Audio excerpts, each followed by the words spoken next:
Napansin niyo ba kung gaano kadaling uminit ang ulo ng tao ngayon?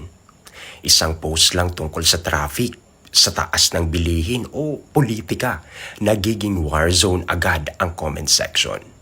Aminado rin ako, kapag problemado, ang bilis ko ring magreklamo. Kaya magandang ma-realize kung anong bunga ng ating iniisip, sinasabi o ginagawa.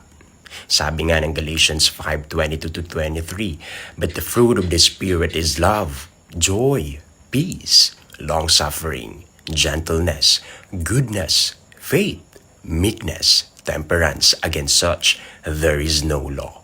Mabilis mang mag-init ang ulo ng tao, pero ika nga, ang pusong isinuko sa Diyos. Marunong maging mahinahon, mapagmahal at mapagpasensya. Kaya ito ang tanong.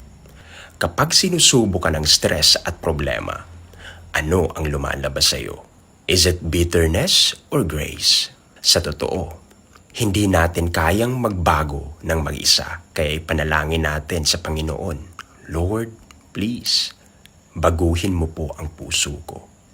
Para kahit gipitin tayo ng mundo, ang lalabas pa rin sa atin ay ang pag-ibig ni Kristo.